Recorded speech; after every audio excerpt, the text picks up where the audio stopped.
रामायण मैया की जय हो श्री सीताराम जय हो, हनुमान जी महाराज जय हो, गणेश भगवान सभी देवी देवताओं की जय हो, सभी भक्तजनों को जय सीताराम। तो आज हम 244 दोहे के बाद दोहे और चौपाई को अर्थ सहित पढ़ेंगे। तो चलिए भक्तजनों पढ़ते हैं। मंगल भवन मंगल हारी द्रवहु सुदशरथ अजर बिहारी। प्रभु देखी सब नृप हिय हारे जनु राकेश उदय भय तारे। अस प्रतीति सबके मन माही राम चाप तोरब सक नाही। बिनु भजहूँ भव धनुष विशाला मेलई सिय राम और माला। अस विचार गवन्यु घर भाई जसु प्रताप बल तेज गवाई। बहसे अपर भूप सुनि बानी जे अविवेक अंध अभिमानी। तोरहु धनुष व्याह अवगाहा बिन तोरे को कुंवरी ब्याहा।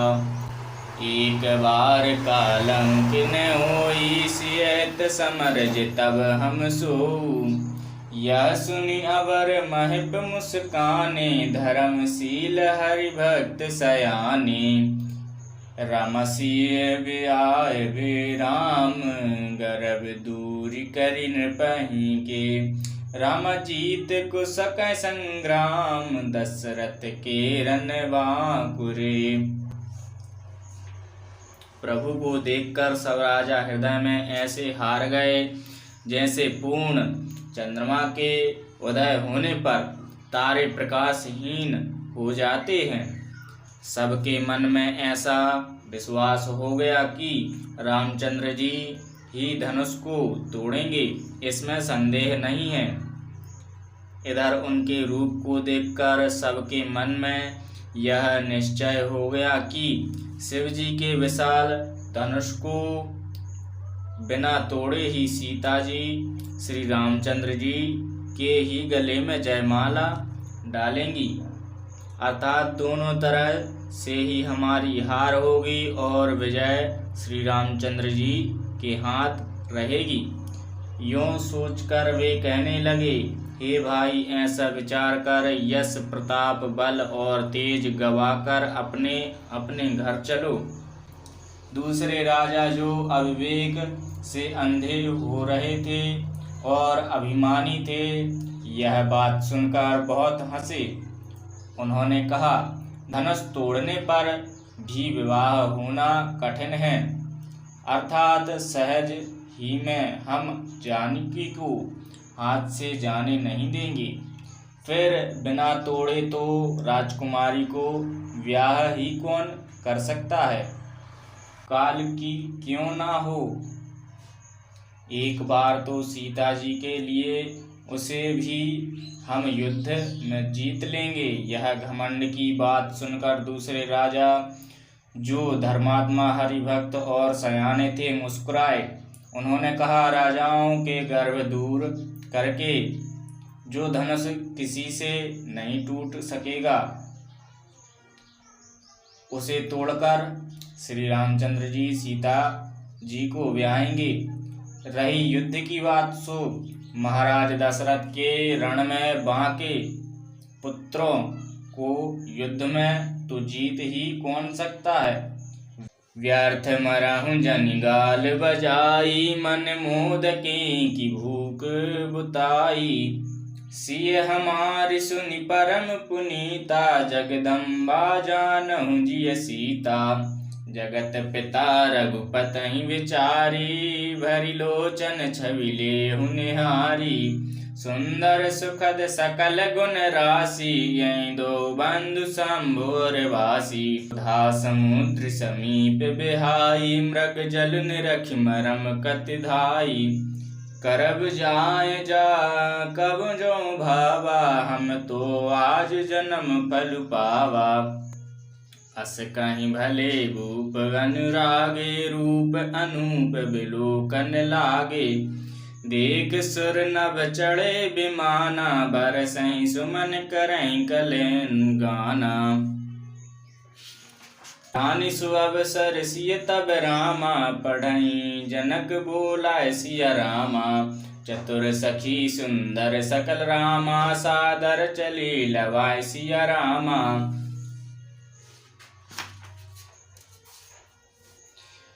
गाल बजाकर व्यर्थ ही मत मरो, मन के लड़ुओं से भी कहीं भूख बुझती है। हमारी परम पवित्र सीख को सुनकर सीता जी को अपने जी में साक्षात जगत जननी समझो। पत्नी रूप में पाने की आशा एवं लालसा छोड़ दो और श्री रघुनाथ जी को जगत का पिता परमेश्वर विचार कर नेत्र भरकर उनकी छवि देख लो।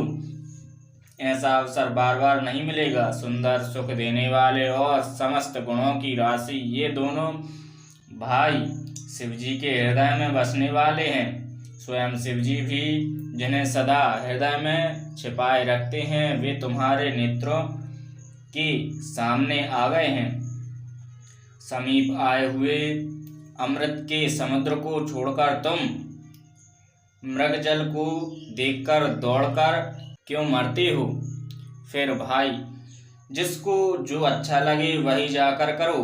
हमने तो श्री रामचंद्र जी के दर्शन करके आज जन्म लेने का फल पा लिया, जीवन और जन्म को सफल कर लिया। ऐसा कहकर अच्छे राजा प्रेम मगन होकर श्री रामचंद्र जी का अनुपम रूप देखने लगे। मनुष्यों की तो बात ही क्या, देवता लोग भी आकाश से विमानों पर चढ़े हुए दर्शन कर रहे हैं और सुंदर गान करते हुए फूल बरसा रहे हैं। तब सुअवसर जानकर जनक जी ने सीता जी को बुला भेजा। सब चतुर और सुंदर सखियां आदर पूर्वक उन्हें लेवा चली। सिय शोभा नहीं जाए बखानी, जगदम्बिका रूप गुण खानी। उपमा सकल मोह लघु लागी, प्राकृत नारी अंग अनुरागी। ये वरनी तही उपमा दही, को कभी कहाए अजसू को लेई। जो पट तरई तीय समसिया, जग असी जुबती कहाँ कमनिया। गिरा मुखर तन अधर भवानी, रति अति दुखत तनुपति जानी।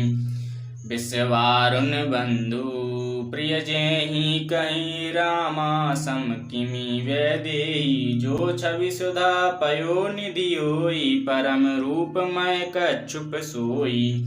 शोभा रजु मंदरु सिंगारु, मथे पानि पंकज निज मारु। यही विधि उपजे लच्छी, जब रामा सुंदरता सुख मूल सिया रामा। तद्यपि सकोच समेत कवि रामा, कहीं सिय समतुल सिया रामा।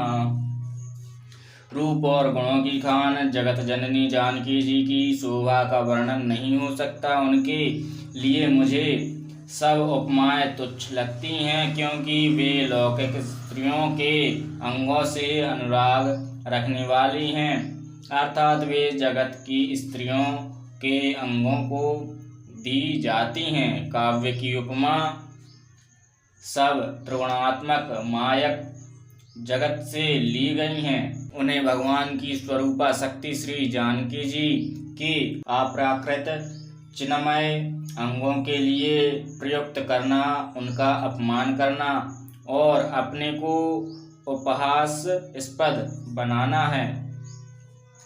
सीता जी के वर्णन में उन्हीं उपमाओं को देकर कौन कुकवि कहलाए और अपयश का भागी बने, अर्थात सीता जी के लिए उन उपमाओं का प्रयोग करना सुकवि के पद से च्युत होना और अपकीर्ति मोल लेना है। कोई भी सुकवि ऐसी नादानी क्यों अनुचित कार्य नहीं करेगा।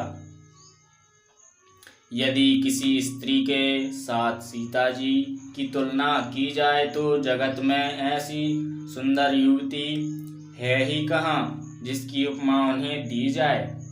पृथ्वी की स्त्रियों की तो बात ही क्या, देवताओं की स्त्रियों को भी यदि देखा जाए तो हमारी अपेक्षा कहीं अधिक दिव्य और सुंदर है, तो उनमें सरस्वती तो बहुत बोलने वाली हैं। पार्वती अर्धांगिनी है, अर्थात अर्ध नारी नटेश्वर के रूप में उनका आधा अंग स्त्री का है, शेष आधा अंग पुरुष शिवजी का है। कामदेव की स्त्री रति पति को बिना शरीर का अनंग जानकर बहुत दुखी रहती हैं और जिनके विष और मग जैसे समुद्र से उत्पन्न होने के नाते प्रिय भाई हैं, उन लक्ष्मी के समान तो जानकी जी को कहा ही कैसे जाए। जिन लक्ष्मी जी की बात ऊपर कही गई है वे निकली थीं खारे समुद्र से, जिसको मथने के लिए भगवान ने अति कर्कश पीठ वाले कच्छप का रूप धारण किया। रस्सी बनाई गई महान विषधर वासुकी नाग की मथनी का कार्य किया। अतिशय कठोर मदराल पर्वत ने और उसे मथा। सारे देवताओं और दैत्यों ने मिलकर जिन लक्ष्मी को अतिशय शोभा की खान और अनुपम सुंदरी कहते हैं, उनको प्रकट करने में हेतु बने ये सब असुंदर एवं स्वाभाविक ही कठोर उपकरण, ऐसे उपकरणों से प्रकट हुई लक्ष्मी श्री जानकी जी की समता को कैसे पा सकती हैं। हाँ, इसके विपरीत यदि छवि रूपी अमृत का समुद्र हो, परम रूपमय कच्छप हो, शोभा रूप रस्सी हो, श्रृंगार रस पर्वत हो और उस छवि के समुद्र को स्वयं कामदेव अपने ही कर कमल से मथे, इस प्रकार का संयोग होने से जब सुंदरता और सुखी की मूल लक्ष्मी उत्पन्न हो तो भी कभी लोग उसे बहुत संकोच के साथ सीता जी के सामने रखेंगे। जिस सुंदरता के समुद्र को कामदेव मथेगा वह सुंदरता भी प्राकृतिक लौकिक सुंदरता ही होगी, क्योंकि कामदेव स्वयं भी त्रिगुणमयी प्रकृति का ही विकार है। अतः उस सुंदरता को मथकर प्रकट की हुई लक्ष्मी भी उपयुक्त लक्ष्मी की अपेक्षा कहीं अधिक सुंदर और दिव्य होने पर भी होगी प्राकृतिक ही। अतः उसके साथ ही जानकी जी की तुलना करना कवि के लिए बड़े संकोच की बात होगी। जिस सुंदरता से जानकी जी का दिव्याति दिव्य परम दिव्य विग्रह बना है, वह सुंदरता उपयुक्त सुंदरता से भिन्न अप्राकृतिक है। वस्तुतः लक्ष्मी जी का अप्राकृत रूप भी यही है। वह कामदेव के मतने में नहीं आ सकती और वह जानकी जी का स्वरूप ही है, अतः उनसे भिन्न नहीं और उपमा दी जाती है। भिन्न वस्तु के साथ इसके अतिरिक्त जानकी जी प्रकट हुई हैं। स्वयं अपनी महिमा से उन्हें प्रकट करने के लिए किसी भिन्न उपकरण की अपेक्षा नहीं है, अर्थात शक्ति शक्तिमान से अभिन्न अद्वितीय तत्व हैं, अतएव अनुपमेय हैं।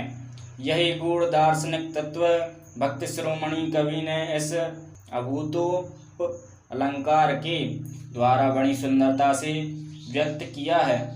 चली संग ले सखी सयानी गावत गीत मनोहर वाणी, सोह नवल तनु सुंदर सारी जगत जननी अतुलित छवि भारी, भूषण सकल सुदेश सुहाए अंग अंग रचि सखई बनाए, रंग भूमि जब सिय पगुधारी, देख रूप मोह नर नारी, हर्ष सुरहि दुंदुभि बजाई, बरहि प्रसून अक्षरा गाई, पानी सरोज सोह जयमाला, अवचट चितहि सकल भुआला, सिय चकित चित रामहि चाहा, भय मोह बस सब नर नाहा, मुनि समीप देखे दऊ भाई, लगे ललकी लोचन निधि पाई, गुरुजन लाज समाज बड़ रामा, देख सिए सकुचन सिया रामा। लाग विलोकन सके तन रामा, रघुवीर